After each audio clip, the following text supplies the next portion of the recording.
guys! Hello! This is for Virgo.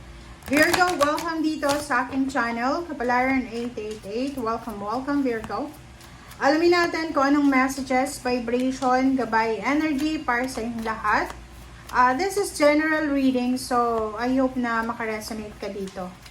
Okay, so Virgo, yung first card mo dito is all about journey. So, meron ka sigurong pinag-iisipan, pinaplano na travel, relocation, movement, travel ang nakikita natin dito. And nakikita ko sa'yo dito na you are contemplating, diba? Like for example, gusto mong mag-travel, gusto mong umuwi ng Pilipinas, gusto mong bisitahin ng pamilya mo, but the problem is, kulang ka siguro sa pera. Naghihirap ka ba sa ngayon? Or you're in prison, you're in trap because of financial. Sa barahan mong to, yung pinoprocrastinate mo na travel, like halimbawa gusto mong pumunta ng abroad or parang gusto mong maging OFW, ilang beses kang nag-isip, ilang beses mong pinag-isipan kung ano yung gagawin mo, but now nakapag-decision ka na. So this one is parang ano to, wholeness, or this is parang anong tawag dyan, nakapag-decision ka na talaga. So nakikita ko sa'yo dito na explain ko lang kasi itong entrapment na to, itong imprisonment, isa sa mga rason, ang dami mong plano like gusto mong lumipat ng bahay, gusto mong lumipat ng trabaho, gusto mong mag-ibang bansa. Kung nasa ibang bansa ka na gusto mong lumipat sa mas improvised na bansa, mas mayaman.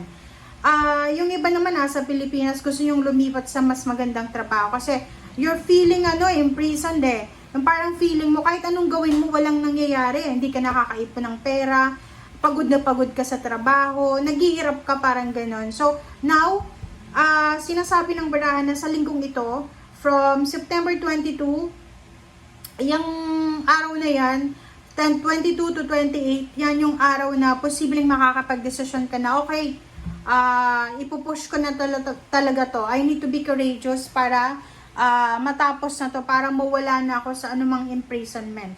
Okay? So, let's check, guys. Ano pa ba? This is the second deck.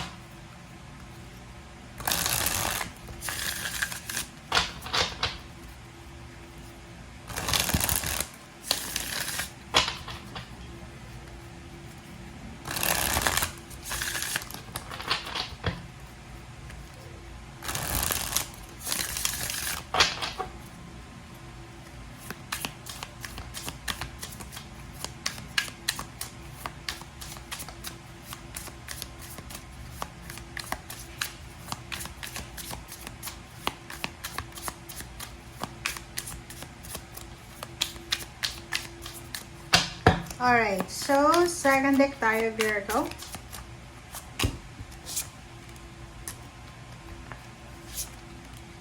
Alright, so Hierophant, number 5, number 3, 3 of Pentacles, and number 6. Okay, Hierophant, 3 of Pentacles. So, nakikita ko siya dito na upright position siya. This is your energy. Venus, Taurus, Earth signs, so earthly, money.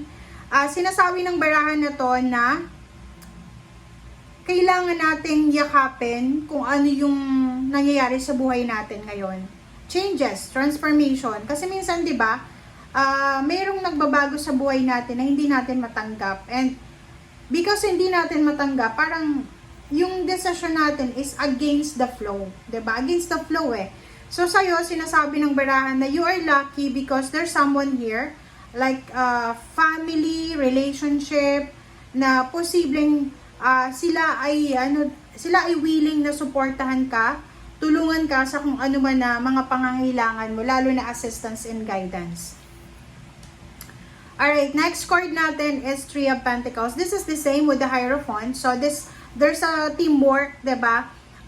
Collaboration. So, ihanda mo yung sarili mo kasi lahat ng mga plano mo, pagnenegosyo, mga plano magta-travel, pagplano, kung ano man na plano mo ay posibleng mangyayari na. Okay? The 3 of Pentacles is indicating you may be seeing success as part of the team. So, pwedeng yung pamilya mo ay unti-unti kayong nagiging successful. Yung team mo, kung saan ka man naka-join na team like sa trabaho or negosyo, sa mga groups, ay posibleng successful na kayo lahat. Or magbe-best friend, di ba? Magbe-best friend, magkakapatid, lahat mayayaman na, or lahat ng umaasenso. So, sinasabi ng baraha sa atin na i-continue ng latin na makipag-collaborate tayo.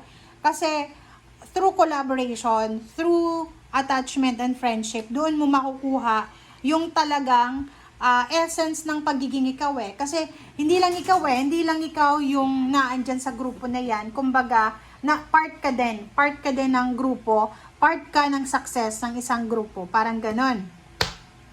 So, sinasabi din sa'yo dito ng Three of Pentacles na yun, kung ano man na travel, ano man na relocation, ano man na movement, actions na pinagpaplanuhan mo, this week ay posibleng makakapag-desisyon ka na talaga. And Six of Pentacles, this is your energy. Lahat eto energy mo eh. Diba? Hierophant, Three of Pentacles, and Six of Pentacles. So, nakikita ko sa'yo dito na you're lucky because parang maraming mga tao na like mga financially stable na tao, mayaman, or mataas yung posisyon sa society or sa trabaho or negosyo, ang connected sa'yo na posibleng if in case na may kailangan ka na financial assistance, merong mga tao dyan na possible mong malapitan. Kumbaga, you're lucky because yung mga taong nakakasalamuha mo, yung mga taong connected sa'yo, ay willing sila na sumuporta sa'yo. Alright, so yun. So maganda, this is your energy about money. So, pwedeng merong plano, business, opening, or collaboration, any teamwork, or any financial help na posibleng darating sa'yo. Maybe ikaw yung tutulong or pwedeng ikaw yung tutulungan. Oh, sorry. Hindi ko na nakita. Okay, threads. So, dito sinasabi ng baraha sa'yo na huwag kang masyadong mag-alala, huwag kang magpapanik kasi yung mga pangarap mo ay unti-unti na siya na, like, di ba, minsan parang threads na buhol-buhol yung mga pangarap natin sa buhay. Minsan hindi natin alam kung saan tayo papunta. But in your case, sinasabi ng baraha sa'yo ngayon na ngayon ay ma-unlock mo na yung mga blessings na nakatago. Kumbaga, like for example, yung mga tao sa past mo, yung mga taong tinulungan mo, yung mga taong naging parte ng buhay mo, sila ay matutulungan ka sa kung ano man na struggle na meron ka sa ngayon. Kumbaga, giving back. Okay, so this is good karma. Good karma coming para sa iyo, Virgo. Kasi, di ba, pag mabuti kang tao, talagang maraming tao yung tutulong sa iyo.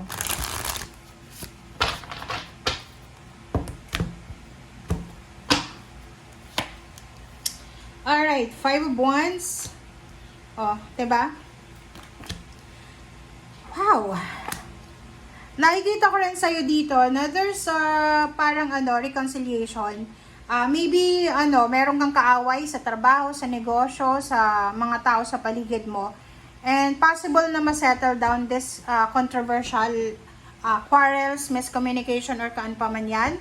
And kung makikita mo dito yung Five of Wands is maybe mayroon kang ginawang masama sa isang tao na posibleng naging rason para masira yung relationship na pwedeng, kasi dalawa yung imprisonment eh.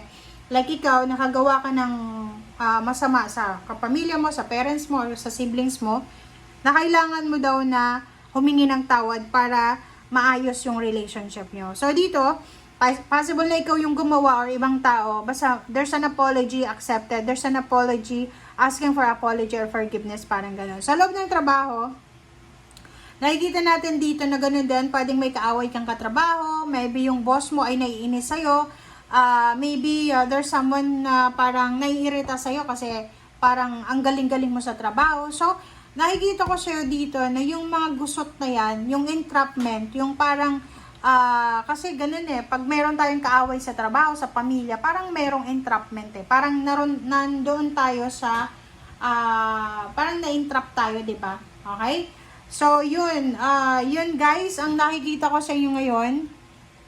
And, huwag kayong masyadong magpapanik kasi sobrang ganda ng baraha mo eh. Sinasabi ng baraha sa'yo na lahat ng plano mo na yan ay mapupunta sa'yo, makukuha mo, pero kailangan magpasensya eh. Kasi pag masyado tayong aggressive, doon na papasok yung yung sobrang mabuburn out ka na naman, mapapagod ka or kano pa man. Okay? Thank you guys. Bye!